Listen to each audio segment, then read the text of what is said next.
मैं कुछ ना मांगू और कलरफुल बैंगल लिया देने, मन साइड सीट पे बिठा के रोहतक शहर घुमा देने। मैं कुछ ना मांगू और वो एक मुझे टैग दे दिया गया है कि तुम जगत बहन हो जहाँ भी जाती हूँ, क्योंकि मेरे नहीं है मतलब वो मतलब कहीं से भी यूथ को एक गलत संदेश ना जाए, क्योंकि आजकल बहुत ज़्यादा मतलब अभी रिसेंटली मतलब हफ्ते में 2-4 गाने ऐसे आ जाते हैं जिनको देख के कि बड़ा मतलब आप परिवार के सामने नहीं सुन सकते जी। और नवाजुद्दीन सिद्दीकी मेरे बहुत अच्छे भाई हैं, तब रखड़ी बांधती हैं आप उनको? हाँ, तब उनको पता चला कि रेणुका हमारे इधर से है, तो उन्होंने मुझे बैठ के सामने एक चीज़ बोली थी कि मैं तुम्हें सैल्यूट करता हूँ। Hello and welcome, TV9 digital देख रहे हैं आप और मैं हूं ईशा शर्मा। आज हमारे साथ स्टूडियो में बेहद ही खास मेहमान जुड़े हैं। एक तो वो हैं जिनके 52 गज के दामन ने पूरी दुनिया में आग लगा दी है, और दूसरे हमारे साथ प्रोड्यूसर साहब हैं विश्वास त्यागी जी। पहले तो जी राम राम आप सभी को, बहुत बहुत स्वागत है आपका स्टूडियो में। धन्यवाद। Thank you. कैसा लग रहा है आपको भी इतनी गर्मी में यहाँ पे आना? देखिए गर्मी तो ठीक है, बट हम सोच रहे हैं कि अपने गानों से गाने सुना सुना के लोगों को ठंडक दे। तो हमारा गाना भी अभी आया, आज ही आया है, न्यू गाना आया हमारा, और हमारे विश्वास भैया ने उसको प्रोड्यूस किया है। इन्फिनिक्स म्यूजिक से गाना आया हमारा जिसका नाम है कलरफुल बेंगल। तो अगर जिसने नहीं सुना, क्योंकि आज ही रिलीज होने वाला है, आप सुनिए और अपनी गर्मी भगाइए। ये मौका कितना खास है ना जी, आपका मतलब गाना भी रिलीज, सबसे पहले आप यहाँ पे आए हैं इस बारे में बताने। तो मुझे इस प्रोजेक्ट के बारे में थोड़ा सा बताइए। जी, गाया मैंने है, जिसमें फीचरिंग की है दिलेर खरकिया जो कि भाई है मेरे, और पीहू शर्मा ने, जिसका म्यूजिक किया है रियाजी ने और लिखा है नव रॉय ने, और हमारे विश्वास भैया और उदित ओबरॉय जी जिन्होंने गाना प्रोड्यूस किया है। तो क्या प्रोड्यूसर साहब आपसे पहले पूछना चाहूंगी कि जब ये प्रोजेक्ट आपके पास आया तो दिलेर और मैम ही आपकी पहली पसंद थी कि आपके दिमाग में कोई और भी था? नहीं, एक्चुअली क्या है, काफ़ी समय से मेरा एक भाई कुछ भी कह सकते हैं कि मेरे को रेणुका के साथ एक गाना करना है, और मेरी और मेरे मतलब पार्टनर की काफ़ी समय से बात चल रही थी कि हमें गाना करना। लेकिन एक हालात भी कहते हैं ना कि भगवान को जब कुछ कराना होता है अच्छा तो उसी समय पे ही कराता है। तो काफ़ी समय से सोच रहे थे, गाने भी आ रहे थे, लेकिन कलरफुल बेंगल जब हमने सुना फर्स्ट टाइम, मतलब शायद हमने उसकी फर्स्ट ही लाइन सुनी थी, कश्मीर से लाइए, बस इतना ही सुना था, तो हमने कहा था ये गाना सुपर हिट है। ये गाना सुपर हिट है, तो फिर हमने इस पर फिर वर्क करना चालू किया जी। तब फिर हमने कहा इसमें पहले तो हम सोच रहे थे कि मेल फेस, फिर हमने सोचा कि मेल फेस चाहिएगा, क्योंकि वो मांगेगी किससे भाई, मांगने के लिए भी तो कोई ना कोई चाहिए। तो इसलिए फिर हमारी फर्स्ट थे जो भी थे दिलेर खरकिया ही था, और दिलेर खरकिया ने मतलब एज ए मतलब बहुत ही अच्छा काम किया है, कोई इसमें मतलब दो राय वाली बात नहीं है, काफ़ी अच्छे एक्टर हैं वो। मैम आपके पास जब ये प्रोजेक्ट आया तो आपने पहले, जैसे विश्वास सर ने कहा कि मैंने तो पहले दिन में उसमें हाँ कर दिया और मेरे दिमाग में आ गया कि ये 2 जोड़ी बनेगी मेरी, तो आपके दिमाग में ये चीज़ आई थी? क्या था कि भैया ने पहले सुना नहीं था गाना, पहले हमने किया था। तो पहले मैंने लिरिक्स डिसाइड किए थे, नवरोए जिनसे मैंने लिरिक्स लिए थे, फिर हमने गाना बनाया पूरा। पहले 15 दिन तक बड़ा अटका रहा क्योंकि मुझे टाइम नहीं मिल पा रहा था, मेरे शूट्स और रिकॉर्डिंग्स इतने ज़्यादा चल रहे थे। फिर हमने जैसे तैसे करके गाना रिकॉर्ड किया, फिर हमने भेजा भाई के पास, तो उनको पसंद आया बाद में, तब उनको इतना ज़्यादा पसंद आया। फिर इसकी वीडियो शूट की हमने, और वीडियो में भी बहुत मेहनत की है, बहुत मेहनत की है, और अच्छा भी बहुत मेहनत भी लगी है और बहुत मजा भी आया है। और जिस तरीके से आप देखेंगे वीडियो शूट भी बहुत अच्छा है किया है। मैंने टीजर देखा उसका, साहिल और बत्रा है, कॉम्बिनेशन है इनका, मतलब काफी अच्छा। OGS डायरेक्शन टीम है, उन्हीं के ही मतलब असिस्ट करते हैं ये, और अपनी पर्सनली वीडियो भी करते हैं। तो साहिल बत्रा हैं, ये हैं अपना, और अपना जेरी हैं, ये 2 डायरेक्टर हैं। काफ़ी मतलब आप इनके और भी वीडियोस देख सकते हैं, बहुत ही अल्टीमेट मतलब वर्क करते हैं, मतलब वो जस्टिफाई करते हैं, मतलब वीडियो को गाने से जस्टिफाई हो जाती है कोई भी। आप उनका, हमारा पीनी है भी लास्ट उन्होंने किया था शूट, मतलब बहुत ही मतलब अच्छा वर्क करते हैं मतलब। विश्वास जी आपका पहला इंटरव्यू भी है, तो कैसा लग रहा है आपको? इसलिए थोड़ी सी मतलब हिचक भी हो रही है कि पता नहीं कौन सामने से क्या सवाल पूछ ले। और वैसे भी जिसे कहते हैं पत्रकारों को तो भैया कुछ नहीं पता किस समय क्या पूछ ले, इसलिए भैया नहीं, हरियाणा वाले किसी से डरते तो नहीं है। हाँ बिल्कुल बिल्कुल, ये भी बात है, लेकिन मैं अपना बेसिकली गाजियाबाद से हूँ जी। उत्तर प्रदेश गाजियाबाद से हूँ। मैं भी आप भी यूपी से हैं। हाँ। तो ये कैसे संदर्भ बना कि मिले कैसे आप दोनों? बस पता नहीं, बोलते हैं कि कुछ पिछले जन्म के रिश्ते आपके होते हैं, क्योंकि मैं भी नहीं जानती थी भैया को, एकदम से मिले गाने के थ्रू हम लोग मिले, हमारी मीटिंग हुई, पहली मुलाकात में हम लोगों को ऐसा लगा कि हम बहुत अरसे से जानते हैं भैया को। सबसे मेन चीज़ इसे कहते हैं भाई, मेरी जो भी एज है कि मैं एक जिसे कहते हैं ना, मेरी सिस्टर नहीं है जी, तो मैं हमेशा एक रक्षाबंधन होता है या भाई दूज होता है तो उस समय पे एक टीस उठती है कि काश मेरी भी बहन होती, मेरी भी बहन होती, ऐसी होती। लेकिन जब रेणुका से मैं फर्स्ट टाइम मिला था, जब हम सॉन्ग के लिए मिले थे, तब मैंने कहा था भगवान ठीक है, तूने अभी तक नहीं दिया, अब दे दिया, लेकिन जैसे ही मेरे को बहन चाहिए थी वैसे ही मेरे को बहन मिली है। रेणुका मैम, आप ये एक बैंगर लेकर आ रही हैं, आपने इतने बैंगर दिए हैं इंडस्ट्री को, तो आपको मतलब आपकी पहली पसंद क्या रहती है जब आप एक प्रोजेक्ट लेकर आती हैं, मतलब तो मार्केट में, तो आप क्या सोच के लेके आती हैं कि मुझे इसकी मार्केट क्या बनानी है? देखिए, मेरे सबसे पहले चीज़ एक यही होती है, आप इसको कुछ भी बोल सकते हैं, कि लिरिक्स एकदम अच्छे होने चाहिए, कोई वल्गैरिटी नहीं होनी चाहिए, कोई गलत चीज़ इफ़ेक्ट ना करे लोगों को, क्योंकि ऐसा नहीं है कि सिर्फ मेरे गाने बड़े लोग ही सुनते हैं, छोटे बच्चे भी सुनते हैं, तो ऐसी चीज़ ना हो कि कुछ गलत उनको इफ़ेक्ट पड़े। तो मैं सबसे पहले मेरी चॉइस यही रहती है कि लिरिक्स अच्छे होने चाहिए, और फिर उसके बाद कंपोज अच्छी बननी चाहिए, और फिर म्यूज़िक, क्योंकि मैं लिखती भी हूँ खुद, तो मैं लिरिक्स में एक दो चीज़ें ऐसे नुक्स निकालती रहती हूँ कि हाँ ये आना चाहिए। अच्छा, फिर तो प्रोजेक्ट में बहुत सारे नुक्स निकलते ही होंगे। बिल्कुल बिल्कुल।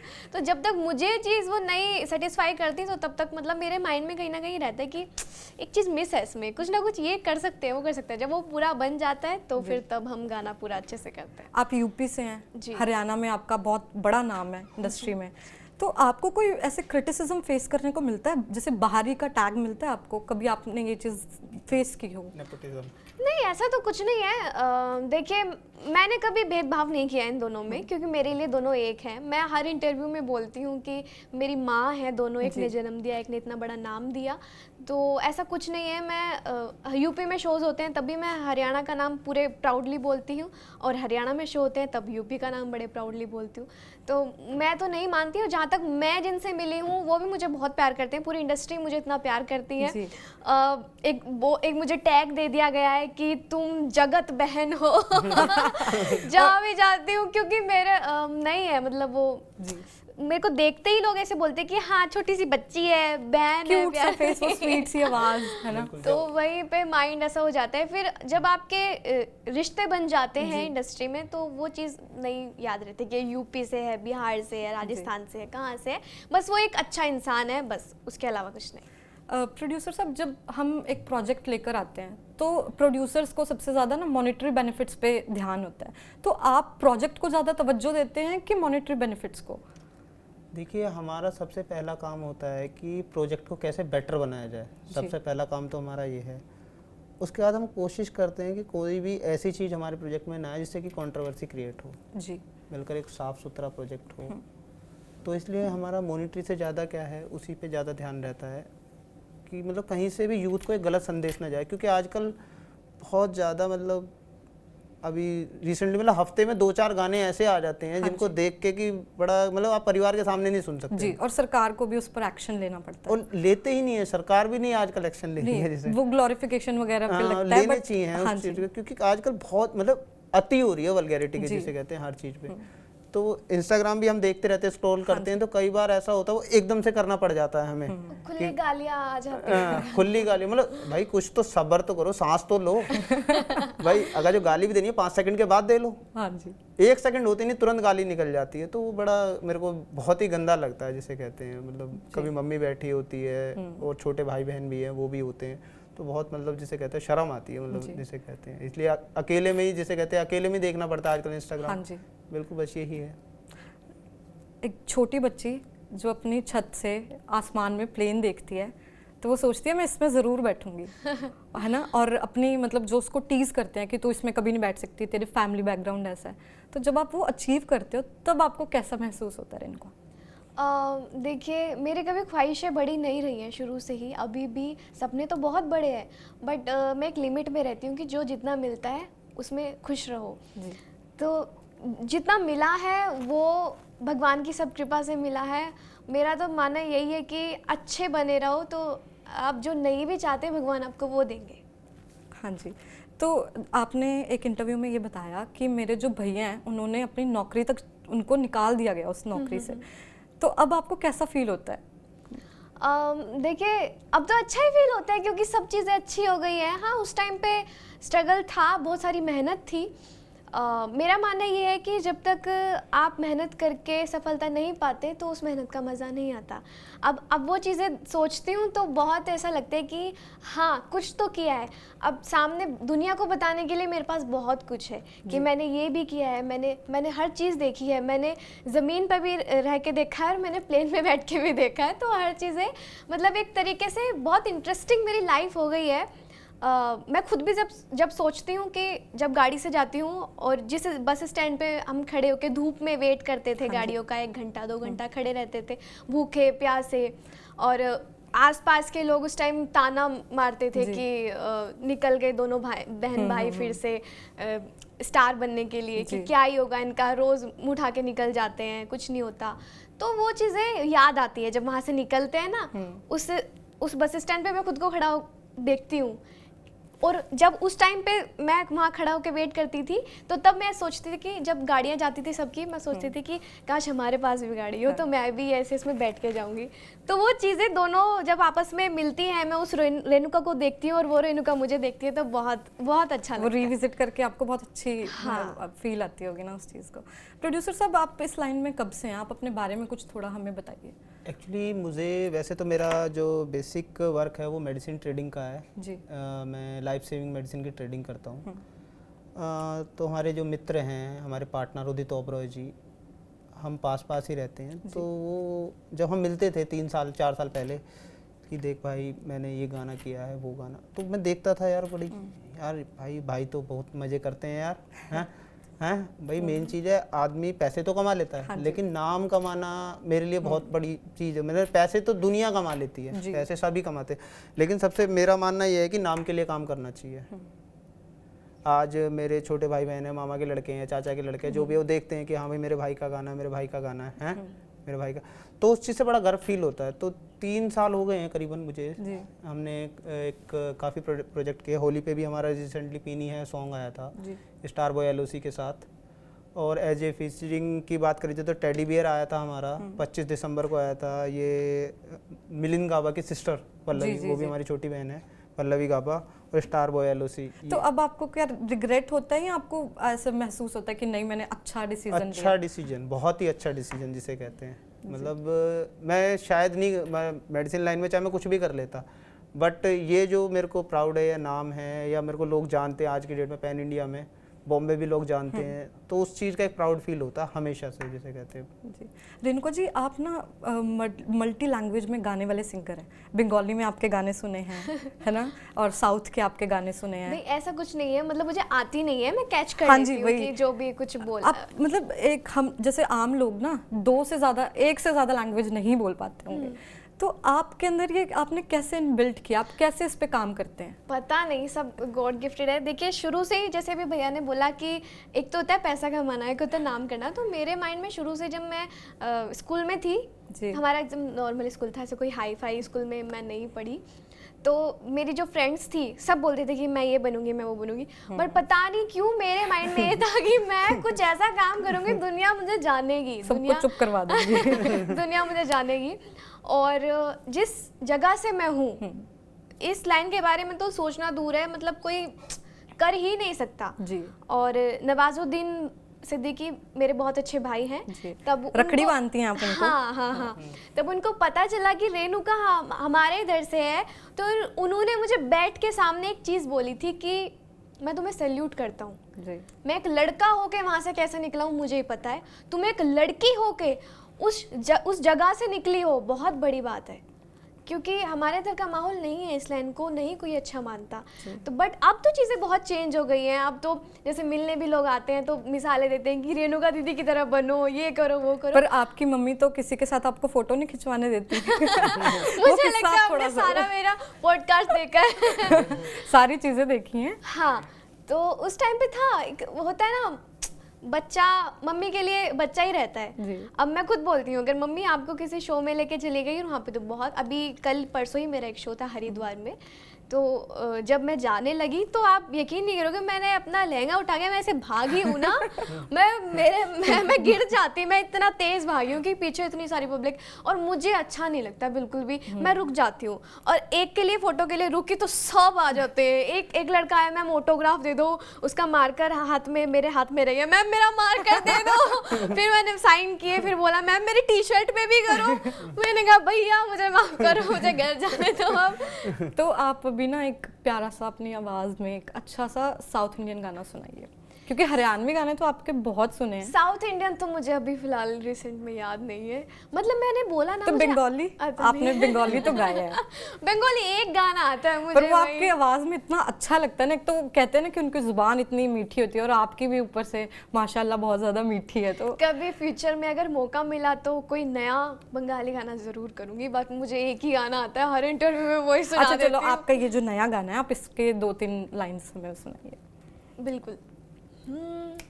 कश्मीर तले काना के बाणी, लाहौर तले जुत्ती तिल्ले आड़ी, मेरे गोरे रंग पे अजी मैच करे जो, जयपुर तहले ये मेरी चुन्नी काली, लुक देख देख मेरी जड़े जमाना, इसी मेरी टोर बना देने, मैं कुछ ना मांगू और कलरफुल बैंगल लिया देने, मन साइड सीट पे बिठा के रोहतक शहर घुमा देने, मैं कुछ ना मांगू और।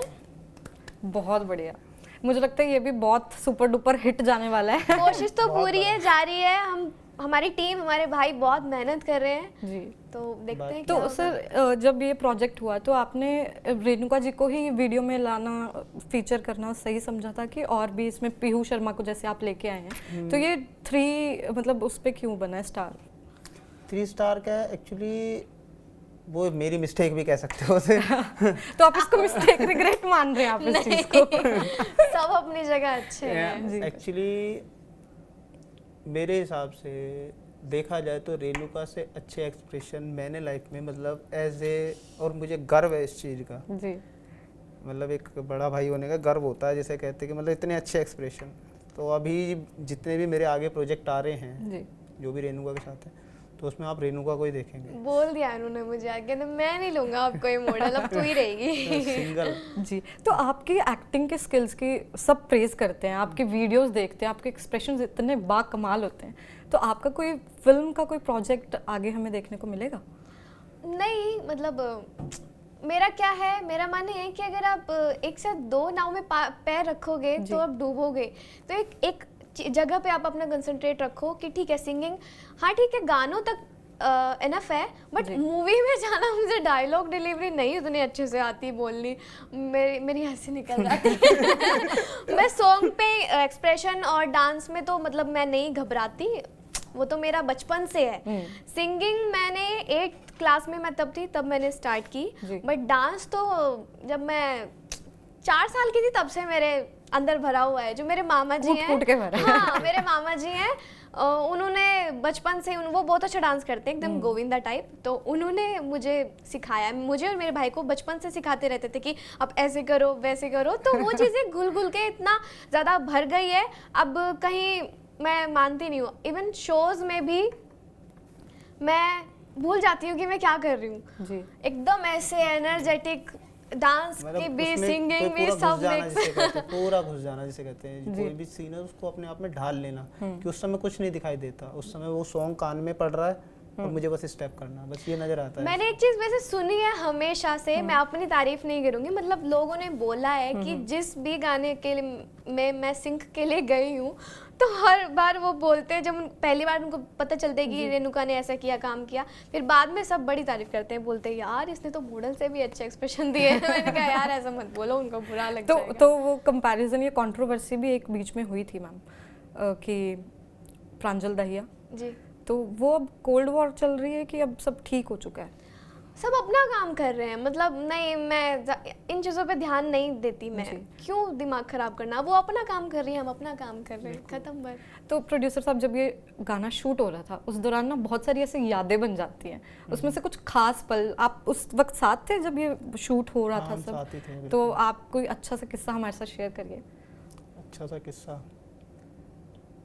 किस्सा एक्चुअली एक किस्सा सोचना पड़ रहा है, सोचना थोड़ा सा, एक्चुअली क्या कहें। काम में कितने दिन का शूट था ये? नहीं, एक्चुअली शूट तो 1.5 दिन का था ये जी।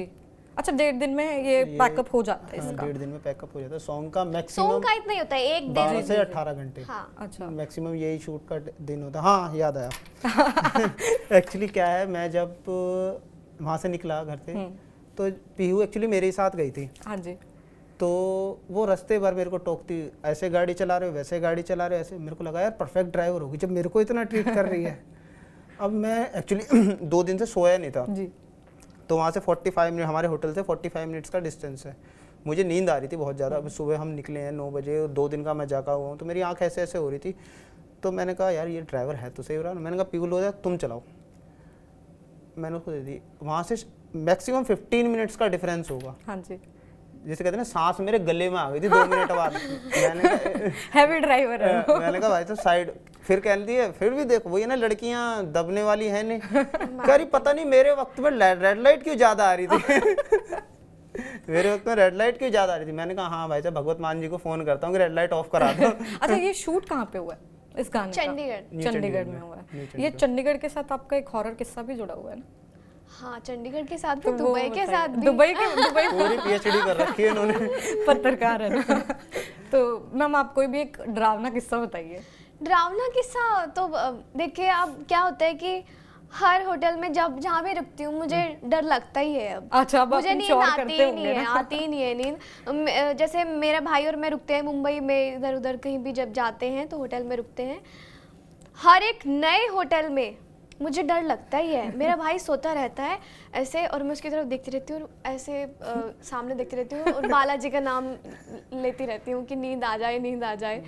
इतना तो मुझे पता है कुछ होने वाला नहीं है, क्योंकि जो मेरे प्रोटेक्टर हैं उनसे तो भूत ऐसे भागते हैं, बट फिर भी थोड़ा सा रहता है, क्योंकि जब से वो चीज़ें हुई हैं तो मुझे लगता है कहीं ना कहीं ऐसा हो जाएगा, वैसा हो जाएगा। मेरे भाई ने मुझे इतना डरा के रख दिया है ना, मेरे साथ कभी ऐसी चीज़ कभी नहीं हुई है, बट भाई के साथ हुआ तो मुझे डर लग गया।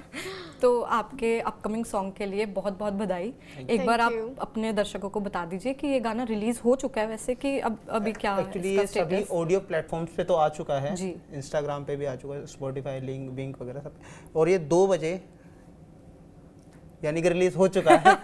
रिलीज हो चुका है, अभी देखना पड़ेगा कितने लाइक्स व्यूज आएंगे। रिलीज हो चुका है। अभी मैं एक चीज़ बताना चाहूँगा, एक्चुअली मैं एक गाना सुना करता था टिकटॉक के टाइम से काफ़ी बार जी। आई थिंक मैंने भी रील बनाई होगी उस सॉन्ग से। अच्छा। हाँ, हालांकि मैं रील बनाता नहीं है, लेकिन उस पर मैंने बनाई होगी। मैं वो गाना बहुत पसंद करता था। उनके रिंगटोन, वो कॉलर ट्यून भी लगा हुआ है। तो तब मैं जो तब से अभी तक लगा हुआ है। मैं घर पे गया तब मुझे उस दिन पता लगा ये तो रेणुका ने गाया है गाना। कौन सा गाना है सर वो? जिसका फर्स्ट सॉन्ग है 16 इयर्स की एज में जो गाया था, सुन सोनियो। सुन सोनियो, खुदा की इनायत है। मैम एक बार गा के सुनाइए प्लीज। खुदा की इनायत है हमें जो मिलाया है, दिया प्यार वाला ये दिल में जलाया है तू सांसों में, आँखों में मेरे यार, खुद से ज़्यादा तुझे करती हूँ प्यार। बहुत प्यारा गाना है। ये फर्स्ट सॉन्ग है, मतलब हाँ मेरी लाइफ का पहला गाना है। मैंने जब पहली बार माइक पे गाना गाया था तो यही था। तो ये आपको शायद सिंग करने के लिए इस पे बुलाया था, बट आपने फिर ये पूरा गाना गाया, ये वही वाला गाना है? हाँ। विष्णुप्रिया ने भी जो वायरल हुई थी टिकटॉक के टाइम पे, विष्णुप्रिया इसी सॉन्ग से वायरल हुई थी वो भी। तो तब से मैं ये सॉन्ग सुनता, लेकिन पता नहीं था गाया किसने। तब तक अभी लगा हुआ यही रिंगटोन। तो अब ये कलरफुल बैंगल लगेगा कि नहीं? ऑफिस बात है। तो सर आप पूछने वाली बात है। तो सर मैम आपके आने वाले प्रोजेक्ट्स के बारे में, जो आपके साथ हो, कोलैब में हो, उसके बारे में बताइए। अभी हमने प्लान किए हैं, आज तो ये आ गया है। अभी रिसेंटली अभी हमारा एक क्योंकि बारिश आ रही है जी, तो बारिश एक हमारा सॉन्ग है जो कि कुमार जी के हिंदी, लिरिक्स हैं। हाँ हिंदी सॉन्ग है। कुमार जी के लिरिक्स हैं उसमें, जी। और नीलेश आहूजा जिनका वो गाना थोड़ा थोड़ा प्यार हुआ, उन्हीं के अपना कंपोजर हैं वो जी। तो वो जो डब करेंगी वो रेणुका करेगी, और उसमें एज ए लीड भी रेणुका ही आएगी। देखते हैं क्या होगा। क्या क्या करवाओगे आप मुझसे? सब कुछ भी। सिंगर रहने दो मुझे। मैम आप हरियाणा का नाम बहुत ऊंचे पद्धर पे लेके जा रही हैं। देखिए कोई भी आर्टिस्ट नहीं होता हरियाणा को ऊपर लेके जाने वाला, हरियाणा उनको ऊपर लेके जा रहा है, क्योंकि अभी क्या है, सब एक क्रेज चला हुआ है सबके माइंड में कि हरियाणवी लैंग्वेज है। पहले तो नहीं अच्छा मानते थे, बट आज के टाइम में हम प्राउडली बोल सकते हैं कि हम हरियाणवी आर्टिस्ट हैं, और बहुत अच्छा लगता है सच में। जहाँ कहीं भी जाते हैं, जाते ही सीधा बोलते हैं राम राम जी, इतना मन को इतनी खुशी मिलती है ना जी। बहुत। मुझे ना क्लोजिंग करनी पड़ेगी, इतनी इजाजत नहीं है टाइम की, पर आपसे मेरा दिल नहीं कर रहा कि मैं आपसे कन्वर्सेशन बंद करूं। तो जल्दी आप नया प्रोजेक्ट लेके आओ और हम जल्दी मिलते हैं। बिल्कुल बिल्कुल। धन्यवाद आपका बहुत। धन्यवाद। राम राम जी।